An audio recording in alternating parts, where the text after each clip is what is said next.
Hello students, welcome to talking text books leaving no child behind.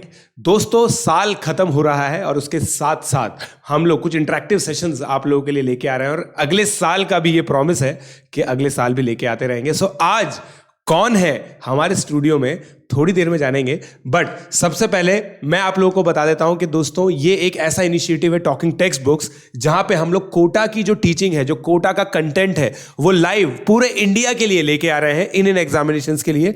6th, 7th, 8th Olympiads, NTSC, NSCJS, pre RMO और 6 से 10 school examination. सो दोस्तों, हर एक दिन जो कोटा में चल रहा होगा वैसा का वैसा पढ़ाई आप अपने घर पे बैठे बैठे कर सकते हैं अगर आप हमारे प्लेटफॉर्म्स को सब्सक्राइब करते हैं और रेगुलरली इसके वीडियोस देखते हैं तो। ठीक है, सो ये हमारी टीम है दोस्तों, और ये कुछ मेरे क्रेडेंशियल्स हैं। ऑब्वियसली काफी बच्चे मुझे जानते हैं, बट फिर भी these are the credentials which I carry. दोस्तों, ये हमारा टेलीग्राम चैनल है, तो आप जिस भी क्लास के हैं ना, वो टेलीग्राम चैनल आप ज्वाइन कर लीजिए ताकि आप लोगों को रेगुलर अपडेट्स मिलती रहे इस प्लेटफॉर्म के थ्रू। जो भी यहाँ पे क्लासेस हो रही हैं, जो वर्कशीट्स हैं, जो DPPs हैं, जो भी हम प्रोवाइड करते हैं मटेरियल, वो आपको इन टेलीग्राम ग्रुप्स में मिलेगा। तो क्या करना है, टेलीग्राम एक ऐप होती है, उसको आपको डाउनलोड करना है और डाउनलोड करने के बाद आप लोगों को फिर उसके वहाँ पे जैसे ही ये लिखेंगे, आप लोग केवल TTB06 लिखेंगे तो भी आप सब्सक्राइब कर सकते हैं और फिर रेगुलरली उस चैनल पे आपको अपडेट्स मिलती रहेंगी। सो दोस्तों, without wasting any time, let me introduce कि आज हमारे स्टूडियो में कौन है। आज हमारे स्टूडियो में है सुनील गौर सर। और दोस्तों, इनके बारे में मैं आपको बताता हूँ। 25 इयर्स का एक्सपीरियंस है सर को केमिस्ट्री बोर्ड की टीचिंग करते हुए, नीट की टीचिंग करते हुए, JEE की टीचिंग करते हुए। And the best part is that he has mentored more than 60,000 students, like directly teaching करके 60,000 स्टूडेंट्स को इन्होंने मेंटर किया है। और उसके अलावा टॉप 10 रैंक्स जो मेरिट्स आती हैं स्टेट बोर्ड्स के अंदर, उसके अलावा 100 मार्क्स आते हैं CBSE के अंदर, ऐसे न्यूमरस स्टूडेंट्स को उन्होंने मेंटर किया है। सो आज हमारे स्टूडियो में सुनील गौर सर हैं। सो मैं सभी लोगों की तरफ से वेलकम करना चाहूंगा सर का। Sir please. So welcome Sunil sir. और आज हम लोग सर से जानेंगे कि केमिस्ट्री को किस तरह से मास्टर किया जा सकता है बोर्ड के लिए, और किस तरह से इस प्लेटफॉर्म के थ्रू जो ये 60,000 स्टूडेंट्स हैं उनको तो सर ने मेंटर किया है, ये कैसे ये आपको भी आज मेंटर करेंगे। तो सबसे पहले सर के बारे में कुछ चीज़ सर से ही जानते हैं।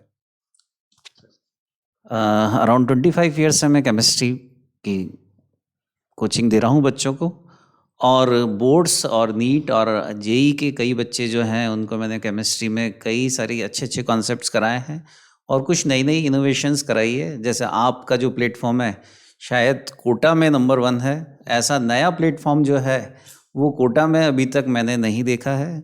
इवन मेट्रोस में भी जो चला आ रहा है कल्चर, उससे भी हटकर जो है आप बच्चों को देंगे। और मैं ऐसे आशा करता हूँ कि शायद ये प्लेटफॉर्म जो है पूरे इंडिया में एक अलग ही धूम मचा देगा, एक अलग ही क्रांति लेके आएगा बच्चों में, और बच्चे बहुत ही अच्छे तरीके से इसको पढ़ेंगे और इंटरेस्ट डेवलप होगा। बच्चा जो है वो स्टडीज़ को बड़ा डर के और ऐसे लेता है, लेकिन जैसा मैं आपको बहुत पहले से जानता हूँ, आप नई नई चीज़ें लाते रहते हैं। कई बच्चे जो है, कई स्टूडेंट्स मैंने देखे और मैं उनसे मिला भी हूँ, जो आपकी बहुत तारीफ़ करते रहते हैं कि सर एक अलग ही अंदाज में पढ़ाते हैं, एक अलग ही तरीका होता है। तो बड़ा अच्छा लगा मुझे, आज आपने इतना अच्छा प्लेटफॉर्म प्रोवाइड कराया, बहुत अच्छा लग रहा है मुझे आपके बीच में। So thank you sir for your kind word. So दोस्तों, अब हम लोग क्या डिस्कस करने वाले हैं, सबसे पहले हम लोग पेपर पैटर्न डिस्कस करेंगे।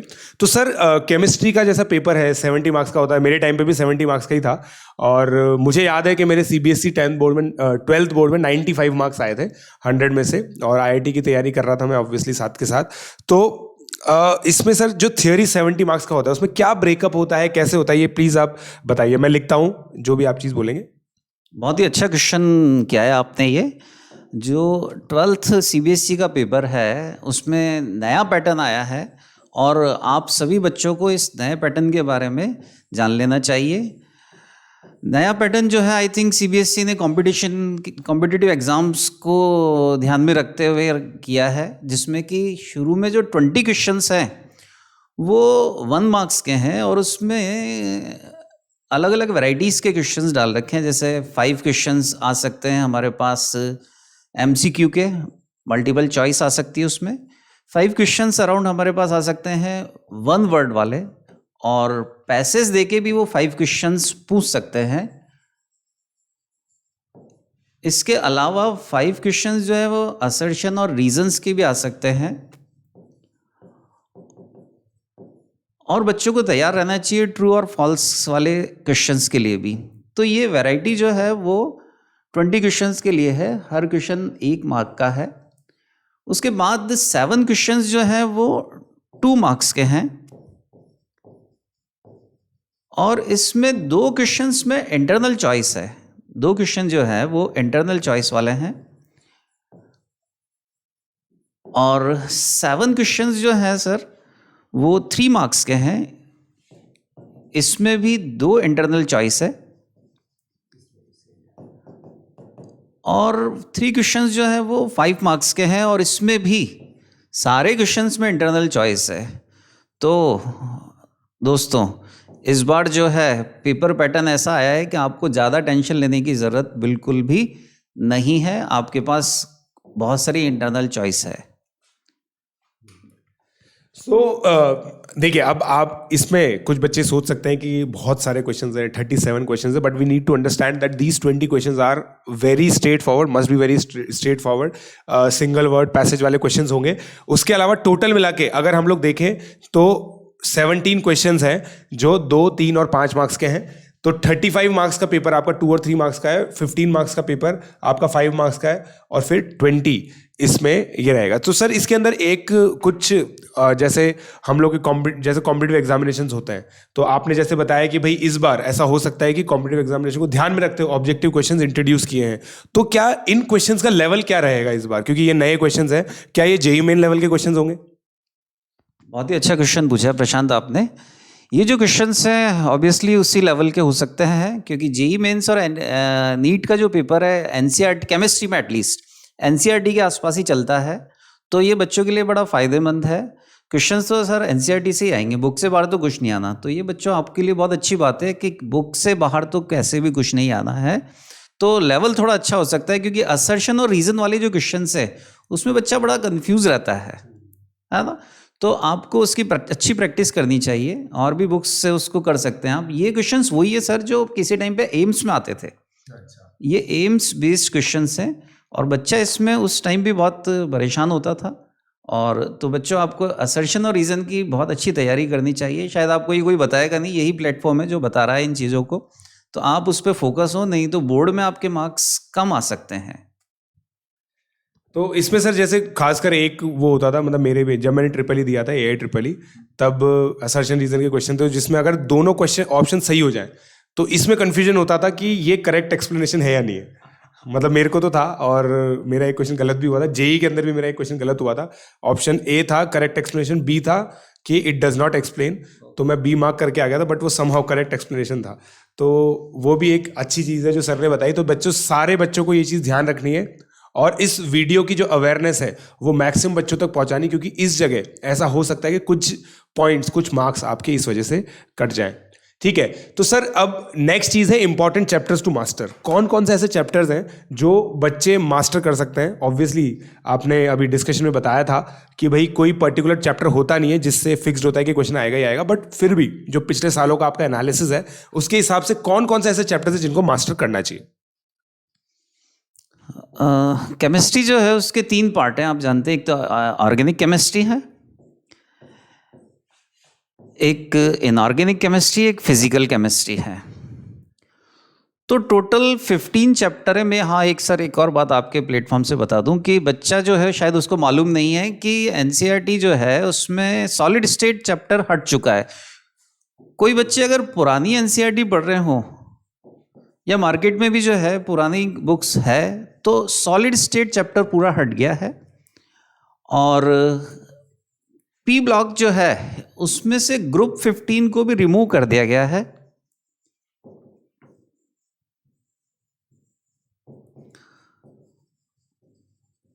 पॉलीमर लेसन जो है उससे भी कुछ पार्ट हटा दिया गया है। आप सिलेबस में देखें, आप पुरानी बुक से पढ़ रहे हैं तो शायद आप ज़्यादा पढ़ लेंगे।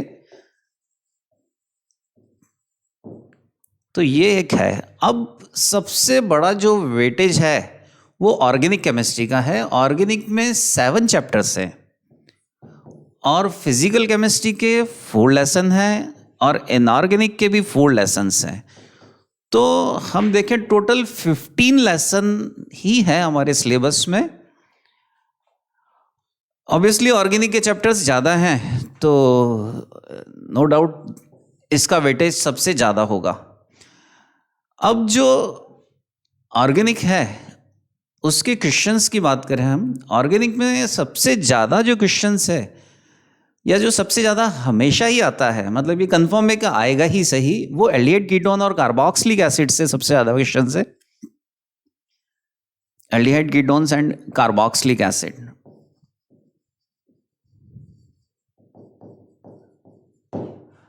अब ऐसा क्यों है? क्योंकि इस चैप्टर से सबसे ज़्यादा केमिकल रिएक्शन से सबसे ज़्यादा नेम रिएक्शन जो है वो इसी चैप्टर में है, इस कारण से। तो इम्पॉर्टेंट चैप्टर अगर मैं बात करूं ऑर्गेनिक केमिस्ट्री में तो वो एल्डिहाइड कीटोन्स है। ओके, फिजिकल केमिस्ट्री की हम बात करें तो यहाँ पे इलेक्ट्रोकेमिस्ट्री और सॉल्यूशंस की इंपॉर्टेंस ही है। केवल हम इंपॉर्टेंट की बात करें, ओवरऑल बात भी कर लेंगे हम। और इलेक्ट्रोकेमिस्ट्री एंड सॉल्यूशन। इसके अलावा इनऑर्गेनिक केमिस्ट्री में सबसे ज़्यादा जो क्वेश्चंस हैं वो पी ब्लॉक से आते हैं। बल्कि मैं ये कहूँगा कि जो पी ब्लॉक है वो पूरी केमिस्ट्री में सबसे ज़्यादा मार्क्स का चैप्टर है। एल्डिहाइड कीटोन से भी ज़्यादा मार्क्स अगर किसी चैप्टर से आते हैं तो वो पी ब्लॉक है। मीन्स मेरे हिसाब से 7 to 8 मार्क्स का चैप्टर पी ब्लॉक है। और एल्डिहाइड कीटोन्स जो है वो 6 to 7 मार्क्स का चैप्टर हो सकता है। प्लस माइनस हो सकते हैं, इवन प्लस ही होगा, माइनस नहीं होगा। तो ये 2 चैप्टर जो हैं सबसे ज़्यादा मार्क्स के हैं प्रशांत। तो इनको तो आपको एनी हाउ करना ही है और ये बहुत सिंपल हैं। ऐसा नहीं है कि ये टफ चैप्टर हो, बहुत सिंपल है। और हम चाहें तो इंडिविजुअल चैप्टर की भी बात कर सकते हैं हर टॉपिक पे। जैसे फिजिकल केमिस्ट्री है तो बच्चों को क्या करना चाहिए, क्या इंपॉर्टेंट हो सकता है फिजिकल केमिस्ट्री में। जैसे सॉल्यूशंस की बात करें हम तो सॉल्यूशंस में बच्चों को mainly colligative properties,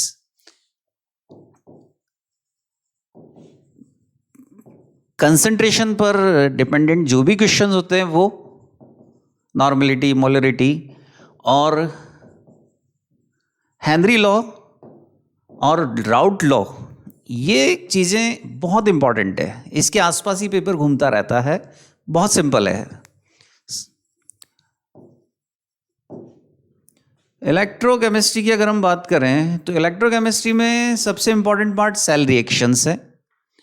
anode reaction, cathode reaction. Electrochemistry में मेनली आप देखते हैं कि सेल्स है, नैनर्स इक्वेशंस है ना, ये इसका मेन पार्ट है इलेक्ट्रोकेमिस्ट्री का। ओके, सो बेसिकली देखिए, अगर मतलब आपके स्कूल की आपके ऊपर कृपा है और उसमें प्रैक्टिकल में आपको 25 से ज़्यादा दे दिए हैं तो ये 2 चैप्टर करके भी आपका काम चल सकता है। मगर रिकमेंडेशन यही है कि भाई 90 से ऊपर आप टारगेट करें, ठीक है। और मैं तो 90 से ऊपर मार्क्स लाना, सर क्या आपको क्या लगता है कितना टफ है?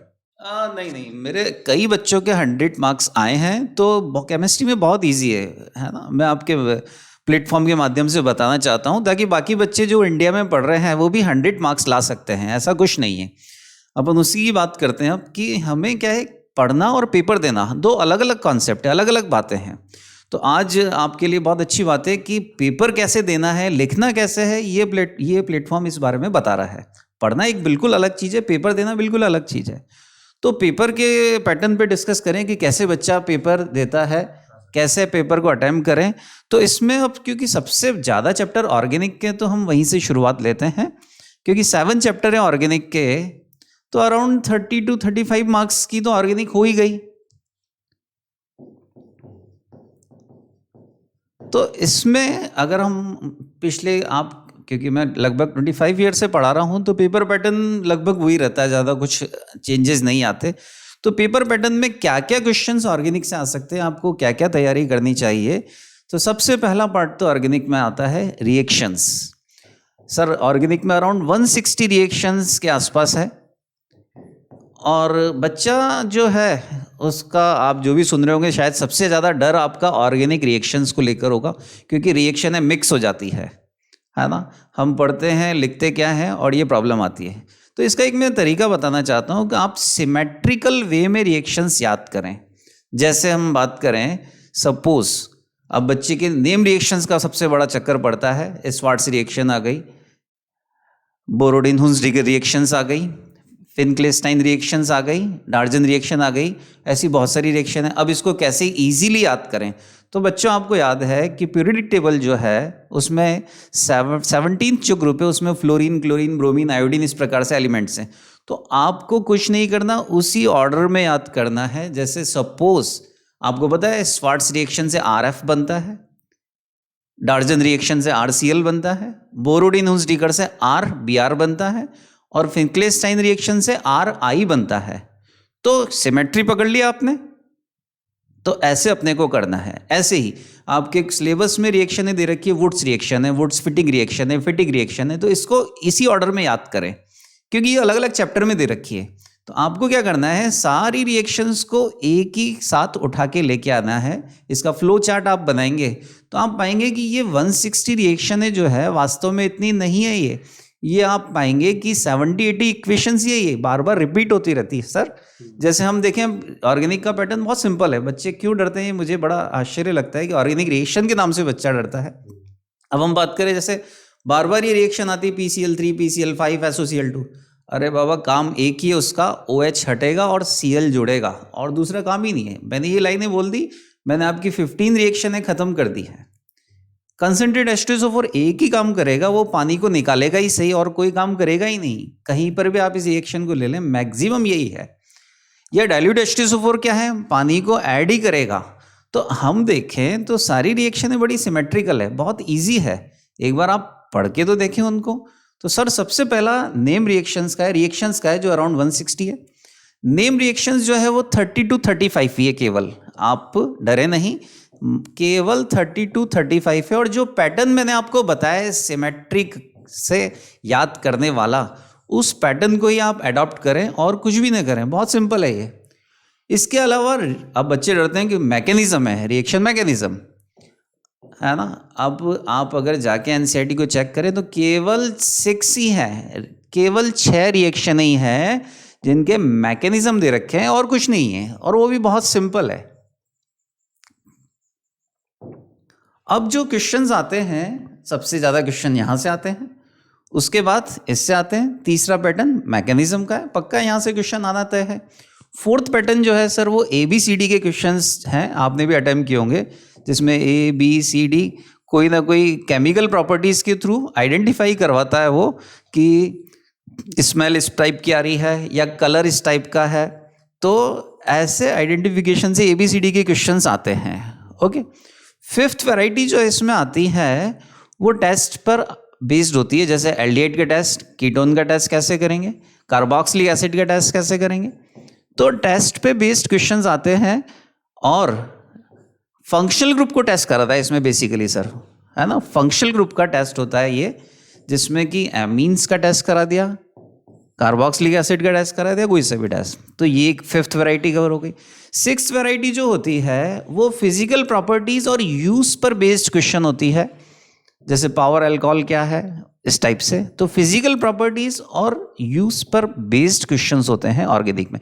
तो आई होप सर ये सारा पैटर्न ऑर्गेनिक का कवर हो गया। बस इतना सही है, ये ज़्यादा कुछ नहीं है, आपको टेंशन नहीं लेनी एग्जाम्स के लिए।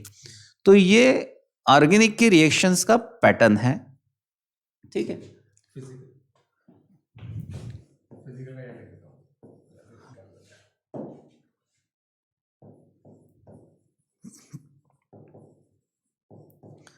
फिजिकल केमिस्ट्री सबसे ज़्यादा लॉजिकल होता है और सबसे ज़्यादा इजी भी होता है।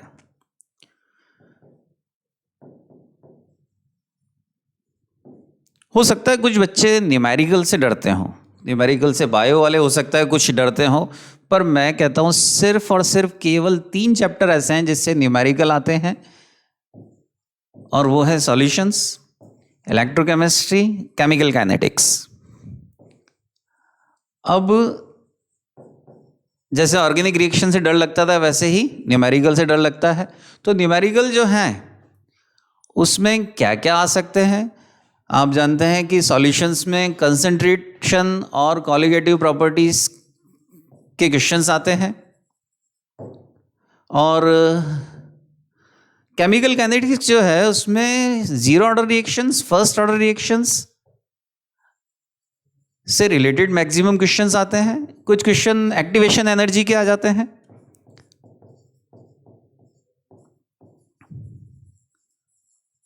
और इलेक्ट्रोकेमिस्ट्री में नैनर्स इक्वेशन के क्वेश्चंस आते हैं। नैनर्स इक्वेशन के क्वेश्चंस आते हैं। और कुछ सेल के क्वेश्चंस आ जाते हैं जिसमें कि ई सेल निकलवाता है, वो ई नॉट सेल निकलवाता है। मेनली यही है। अब आप देखो कि कितना सिंपल हो गया। केवल इतनी से क्वेश्चंस आते हैं जिसके लिए आप न्यूमेरिकल देख के डर जाते हैं और अपने 5-6 मार्क्स जो हैं वो ख़त्म कर लेते हैं। तो ये फिजिकल केमिस्ट्री का है। फिजिकल केमिस्ट्री में सरफेस केमिस्ट्री जो लेसन है उसमें आप देखें कोलाइडल सॉल्यूशंस जो है सरफेस केमिस्ट्री के, आप जानते हैं 3 पार्ट है। इसमें बहुत बड़ा पार्ट जो है इसका कोलाइड है। कोलाइडल की जो क्वेश्चंस होते हैं वो हमारी रूटीन डेली लाइफ से रिलेटेड क्वेश्चंस हैं कि पानी गंदा हो गया तो उसमें फिटकरी मिलाना है, खून निकल गया तो फिटकरी लगाना है ना, चिमनियों के धुएं। तो ये तो बड़े इंटरेस्टिंग क्वेश्चंस हैं। तो मैं नहीं समझता कि सरफेस केमिस्ट्री में आप अपने मार्क्स ख़त्म कर सकते हैं। तो फिजिकल केमिस्ट्री में कुल मिला के 4 लेसन्स हैं जिनको आप बहुत आराम से कवर कर सकते हैं। प्लीज़ इनको छोड़ के न जाएं, इनसे डरे नहीं, है ना। फिर हम बात करते हैं इन फिजिकल केमिस्ट्री टोटल जो है 17 के आसपास मान लो, ±3 हो सकते हैं क्योंकि बोर्ड किसी चैप्टर का पर्टिकुलर वेटेज नहीं दे रहा है। तो 15 to 17 हो सकते हैं, है ना, क्योंकि कोई ऐसा पैटर्न नहीं है। 19 भी हो सकते हैं इसमें। IOC भी अराउंड 90 मार्क्स की हो सकती है, 19 मार्क्स की हो सकती है सर। और P block, obviously P block सबसे बड़ा लेसन है, लेकिन पी ब्लॉक की लेंथ देख के डरना मत, क्योंकि ग्रुप 15 आपको रिमूव कर दिया गया है। तो आपको कितना सा पढ़ना है, सिर्फ ग्रुप 16, ग्रुप 17 और ग्रुप 18 ही आपको पढ़ना है और कुछ नहीं पढ़ना। और ग्रुप 18 आपने देखा होगा सिर्फ 2 पेज का लेसन है, क्योंकि ग्रुप 18 में इनर्ट गैस है, अच्छा है वो ज़्यादा रिएक्शन ही नहीं करती, तो इसलिए उनकी केमिस्ट्री बहुत कम है।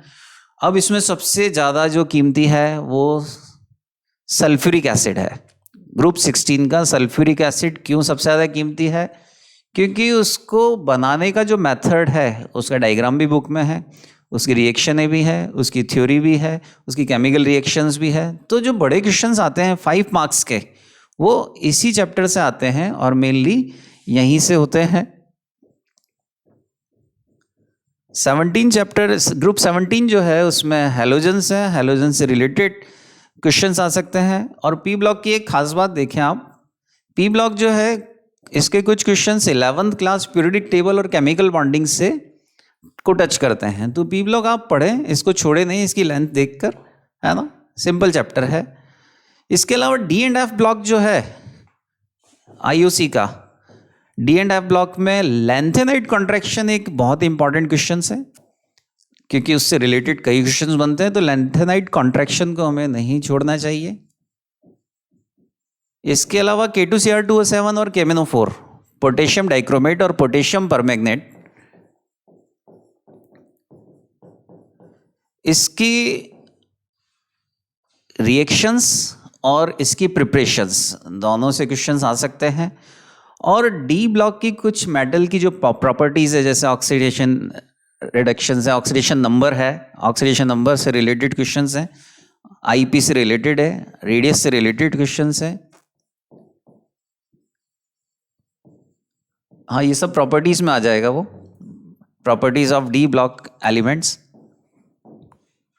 तो ये है। इसके अलावा IOC जो है उसमें कोऑर्डिनेशन केमिस्ट्री भी बहुत अच्छा लेसन है, और नीट और IIT में इससे बहुत क्वेश्चंस है ना। कोऑर्डिनेशन केमिस्ट्री जो है उसमें सिर्फ और सिर्फ 3 बातें पढ़ने की है। IUPAC nomenclature, nomenclature of coordination compounds, isomerism,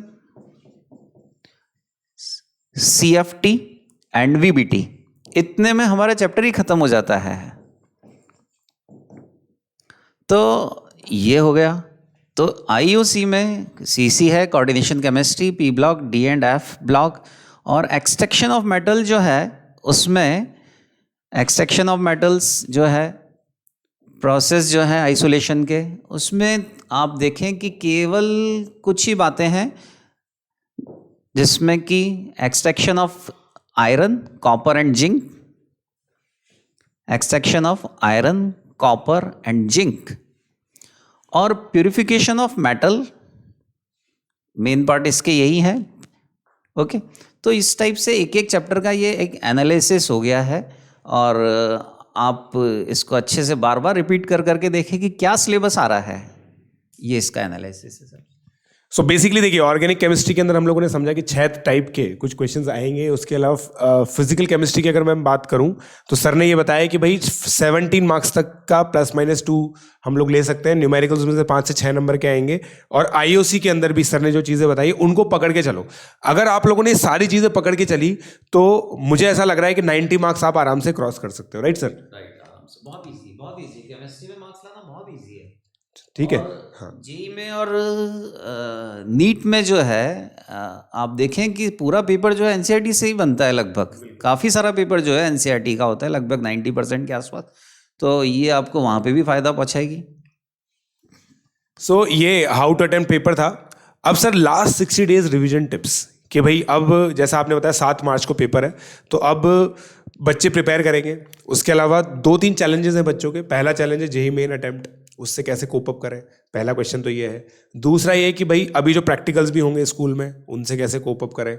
board की वजह से जो जेईई मेन और एडवांस की जो प्रिपरेशन ऊपर नीचे होती है, नीट तो चलो फिर भी मई में होता है, तो क्या बच्चों को ऐसा करना चाहिए जिससे सब चीज़ें बच्चे मैनेज कर सकें? केमिस्ट्री जैसे सब्जेक्ट में काफ़ी सारा पेपर NCERT बेस्ड ही है, तो ऑब्वियसली आप लोगों को उसी पे ज़्यादा फोकस होना है। प्लस 1-2 लेसन जो है सॉलिड स्टेट है, इसके अलावा स्टीरियो केमिस्ट्री है।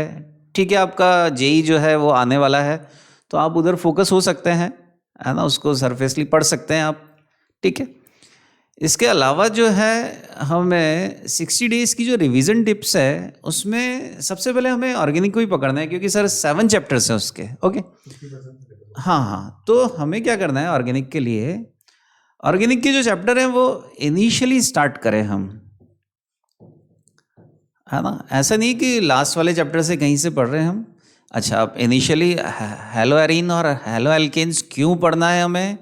क्योंकि आगे भी काफ़ी रिएक्शन है, इनसे रिलेटेड है। रिवर्स नहीं पढ़े कि पहले हमने कार्बोनिल कंपाउंड पढ़ लिया, नहीं, एल्डिहाइड कीटोन्स को उसी ऑर्डर में पढ़े जिस ऑर्डर में दे रखा है बुक ने। तो सबसे पहले हमें यही चैप्टर करने हैं, और आप देखेंगे जब आप पूरा पढ़ लेंगे तो काफ़ी सी रिएक्शनें कॉमन हैं, उन रिएक्शनों को हमें रिमूव कर देना चाहिए, क्योंकि वो रिएक्शनें बार बार आके और हमें टेंशन देती है, और हम देखते हैं यार इतनी सारी इक्वेशंस कैसे हो गई। तो मैंने आपको इनिशियली बताया कि अराउंड 160 के आसपास रिएक्शन है, और उसमें काफ़ी सारी कॉमन है। नेम रिएक्शन है 30 to 35 है, और केवल 6 ही रिएक्शन मैकेनिज्म्स है। तो हमें क्या करना चाहिए, हमें चैप्टर को लाइन से पढ़ना चाहिए। मेरे हिसाब से एक चैप्टर जो है ऑर्गेनिक का आप 8 घंटे में कवर कर सकते हैं, है ना। और हमें डायनेमिक मेमोरी मेथड को अपनाना चाहिए। डायनेमिक मेमोरी मेथड क्या है? हमें लिख के याद करना है, बोलना भी है, ठीक है। और अगर आपके माताजी पिताजी हो तो उनसे बोलो कि रिएक्शनों को जोड़ जोड़ से बोलें, सुनना, लिखना, देखना, बोलना, फील करना, क्योंकि हमें हमारे हाथों को पता होना चाहिए कि उसे क्या लिखना है ना। तो हमें डायनेमिक मेमोरी मेथड को यूज़ करना चाहिए, और अपने ऊपर कॉन्फिडेंस रखना चाहिए।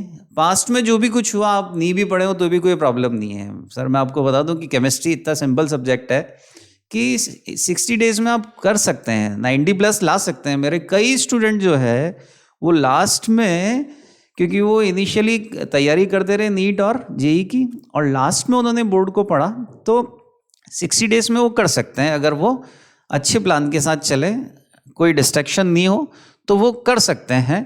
इसके लिए लाइन से सारे चैप्टर पढ़ें। हर चैप्टर जो है वो 7-8 घंटे में ईजिली कवर हो जाता है, उसको अच्छे से रिकॉल करें। बस शर्त इतनी ऑर्गेनिक की लिख लिख के याद करना है हमें, और ऐसे हवा में नहीं पढ़ना है कि रजाई में घुस के पढ़ रहे हैं। हमें चेयर और टेबल पे ही पढ़ना है ना।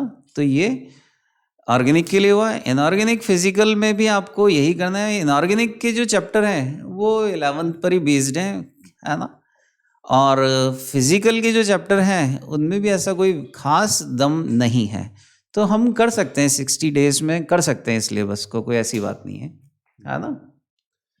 सो बेसिकली जो सर ने बताया कि आप एक सीक्वेंशली पढ़िए, ठीक है, और उसके अलावा आप लोगों को ये चीज़ का ध्यान रखना है कि केमिस्ट्री एक बहुत सारे बच्चों के अंदर ये रहता है कि काफ़ी मतलब बोरिंग सब्जेक्ट है, या फिर जबकि ऐसा कुछ नहीं है, ठीक है। मैं खुद मतलब आप लोगों को पता है INCHO गोल्ड मेडलिस्ट हूँ, तो मैंने भी जब केमिस्ट्री पढ़ी थी तो जब प्रैक्टिकल्स हुए थे उसी समय मेरा सेकंड स्टेज का पेपर था, मैंने आप लोगों के साथ स्टोरी भी शेयर की थी। उसमें मैं बीमार भी हो गया था, बट फिर भी अगर लॉजिकली आपने केमिस्ट्री को पढ़ा हुआ है तो भी आप लोग उस, और जैसा सर ने बताया लॉजिक से, रीजन से अगर हम लोग पढ़ेंगे तो काफ़ी ज़्यादा चांसेस है कि हम 90 से ऊपर स्कोर कर पाएंगे। मेरा खुद का स्कोर 95 मार्क्स का था, जैसा मैंने बताया।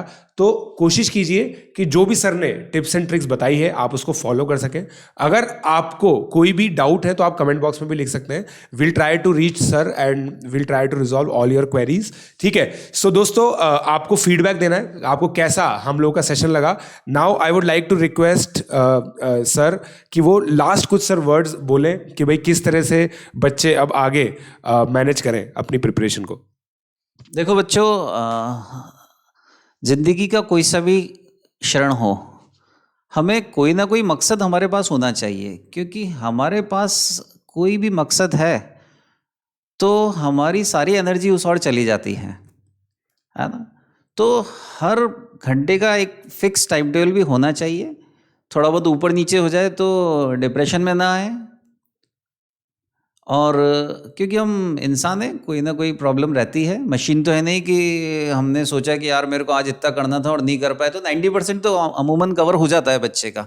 तो ऐसा कोई डिप्रेशन में ना आए। कोई प्रॉब्लम आ रही है अपने पेरेंट्स से शेयर करें, अपने टीचर से शेयर करें, और दिमाग में जो कुछ भी विचार आ रहे हैं वो बनने के विचार की तुलना में हमें काम करने के विचार ज़्यादा करने चाहिए, है ना। कि आज मेरे को ये काम करना है। ये मत सोचो कि मैं बहुत बड़ा डॉक्टर बन गया, इंजीनियर बन गया, या बहुत बड़ा टीचर बन गया और सब मेरे को सुन रहे हैं। ये वाले सपने मत देखो। काम करने के सपने देखो, बनने के सपने मत देखो।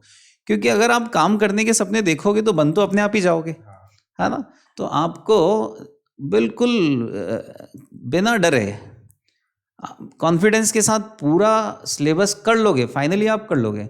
सर आप देखिए कि बच्चा जो 12th क्लास में ये जो हमें देख रहा है, ये ज़िंदगी के कई सारे एग्ज़ाम दे चुका, फिर क्यों डरता है ये?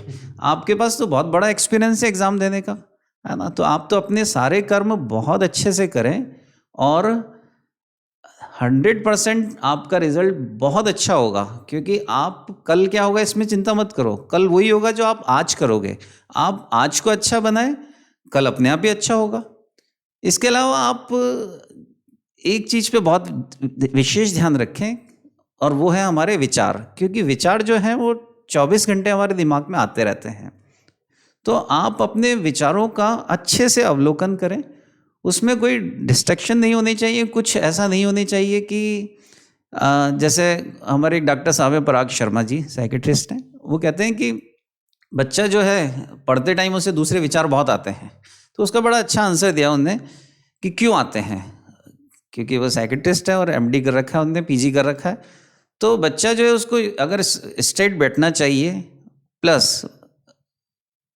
सोने वाली जगह नहीं पड़ना चाहिए, प्लस उसको कैल्शियम रिच मीन्स दूध वगैरह लेना चाहिए।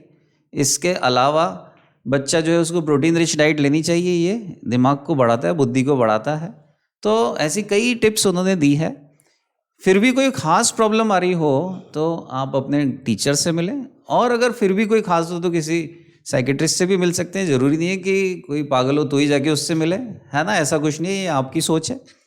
तो ये कुछ चीज़ें जो है हमें लास्ट में याद रखनी चाहिए। सिर्फ और सिर्फ हमने विचार जो हर पल आ रहे हैं उस पर एक फोकस रहना चाहिए, और कोई भी रूम में ऐसी चीज़ नहीं होनी चाहिए जिससे हम परेशान रहें। केवल और केवल सारा ध्यान हमें अपनी पढ़ाई पर देना चाहिए। So thank you, sir. And from all the audience who would be listening this video, I would like to express deepest gratitude कि सर आए और सर ने इतनी सारी चीज़ें बताई. So दोस्तों प्लीज़ इसको उस हर एक बच्चे तक पहुंचाओ जिसको ऐसा लगता है कि केमिस्ट्री के अंदर बोर्ड में स्कोर नहीं किया जा सकता. और सर ने इनफैक्ट हर एक एग्जाम के लिए कुछ अच्छी स्ट्रैटेजीज एंड टिप्स बताई हैं. So please follow these tips and tricks.